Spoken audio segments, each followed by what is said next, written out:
というわけで、浅草口がまたやってまいりました。今回は、また前回の続きをいくんですけども、スペシャルゲストをお呼びしましょう。マイキーロサンゼルスよりどうもイエーイマイキー登場マイキーが来てくれてるので、英語で、質問していただいて、それに僕が答えていくような形できた。じゃん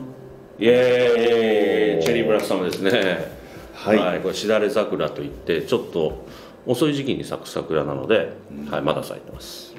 はい、そうなんですね。じゃあ桜をバックに。はい、はい、じゃあ1問目お願いします。はい。So as we get into the questions, this one is from Boko Chaos, and the question is, how do you deal with failure, cancellation, or rejection? I ask because it feels like conversations about failure in industries is less discussed than success. また難しい質問が、はい、僕ちょっとこれ日本語で見てますけどね。はい、失敗や中止にどう対処してるか、まあプロジェクトが中止になった時っていうことかな。まあそうですね。多分やっぱり全部がうまくいくはずではないので、そういった時、よく表向きに出てくるニュースっていうものはこうポジティブなものばかりで、そういうやっぱ失敗例っていうのがあると思うんですけど、のところで。プロジェクト中止でやっぱり一番気を使うのはスタッフですよね。スタッフにみんなもちろん伝えなきゃいけないし、何しろそれでこうモチベーションがねみんなドーンと下がってしまうので、どう伝えるかとか、何しろそのチームのその後とかね、そういうことをやっぱり先に考えちゃいますね。なるほど。プロジェクト自体は中止は中止でね終わりもうとか途中一旦止めるとかなればそれはそれで別にそんなに物理的に難しいことじゃないので、なるほど。そこは意外と裏ではもう一人一人会って話をしたり、なかなかしんどいところですね。辛いところですね。辛いそうですね。そうですね。はい。そんなんでいいですか。いや、そんなんで。辛いこと喋りたくない。熱くざくち。ブリスベンさんですね。これは。What is your opinion on the Nintendo Switch and its ability to play the same game both at home and on the go? ニンテンドースイッチね。はい。僕も、ようやく手に入れました。なかなか日本で手に入れることが難しい時期があって、で今まだちょっとやれてないんですけど、この後ホノルルに帰ったらゼルダをゆっくりやろうかなと言ったら、うちのスタッフがいやゲームで遊んでる暇があったら働けと、言ってるんですが、一応ね触ってみようと思いますけど、やっぱりそれはほら任天堂さんもね昔から言ってることですけど、任天堂以外のそのハードメーカーも、箱の性能とかそのハードのね成り立ちっていうのは大事ですけど、やっぱりソフトがあってなんぼのものなので、どれだけ面白いゲームがそのハードにあるかっていうことですよね。でそういう意味じゃやっぱりゼルダはものすごくねよくできてるという話はもう僕の周りのそのクリエイターたちからも聞くし、すごく楽しみにしてるので、一旦はもうとにかくスイッチが楽しみというよりはゼルダを楽しみたい。でもやっぱりその後もねスプラトゥーン2とか、やっぱりこういろんなその面白そうなソフトっていうのを任天堂が用意しているので、やっぱりスイッチっていうのはすごく魅力的なハードですよね。あとそれを外に持ち出せるのは分かんない、まだやってないから。じゃあそれはちょっとホノルルで持ち出してみて。そうですね。ただ防水じゃないよね。それはちょっと分かんないですね。分かんない。じゃあ海が無理ね。ビーチでやる分にはいいかもしれないけど、ちょっと海まで持ち込むのは。じゃあぜひ防水版を出していただきたいという任天堂のリクエストということでいいでしょうか。じゃあ見てる任天堂さんにもぜひ言ってみましょう。はい。そして3問目。ダオジムさんですね。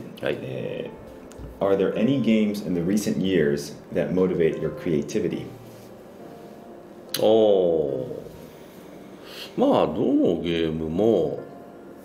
映画も漫画もアニメも、例えばネットフリックスとかもよく見るんですけど最近そういったものも何がしかそこにこうね込められたそのコンセプトだとか世界観だとか何しろそのストーリーラインのね面白さみたいなのがあるので、やっぱり自分にないものとかをねそこで見ると想像力っていうのはかきたてられますよね、なんかその先を考えちゃったりとか、はい、最終回の前はやっぱりそのドラマの最終回のオチを考えますね、そこでも想像力かきたてられますよね。カルテットっていうのが日本で流行ってるんですが、私が想像した最終回とちょっと違ったんですけども、今度紹介したいですが、多分私が思っていた最終回面白いんじゃないかなって言ったら絶対ファンとか怒るんだろうね、はい、はい、とかそういうことを考えちゃいます。なるほど、はいはいはい、さあそして4問目ですね、はい、次行ってみましょう。長いぞ。これは結構長いですね。長いね。Drag Hinazo さんですね。During the development of Lost Odyssey, you had some unusual talent working on it, like Takehiko Inoue, a famous novelist, Kiyoshi Shigematsu. The latter especially is notable because the dreams he wrote are quite different from anything else in JRPGs. Honestly, I think they elevated the game a great deal. It's pretty rare to get a writer from outside the manga, anime, video game work to work on a JRPG. So I was wondering if he had any words to say about why that is and why he chose to do it for that game.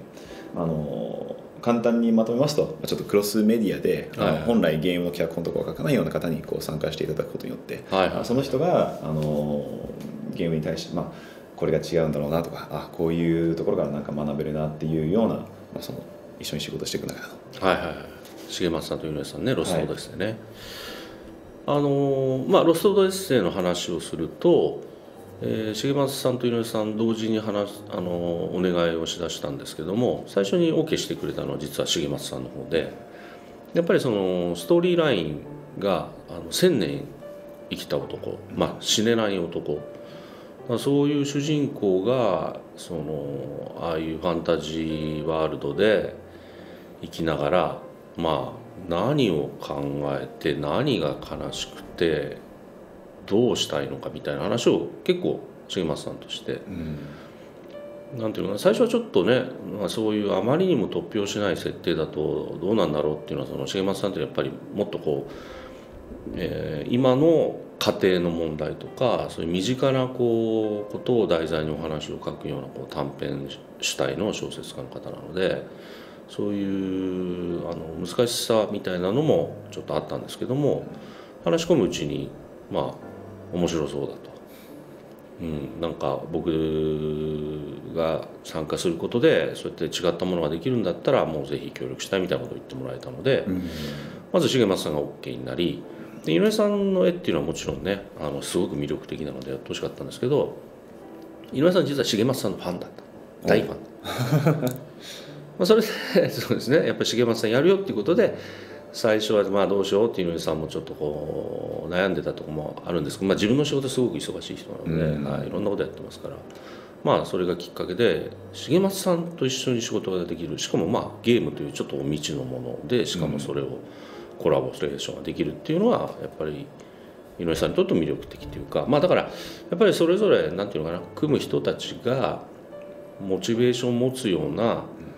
何かこちらからお願いしてやってもらうことではなくて、それぞれの人間たちがその作品に対して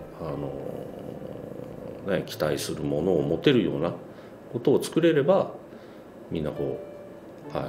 協力してくれるような、ことになるんじゃないかなと思いますけど。素晴らしいですね。はい、ありがとうございます。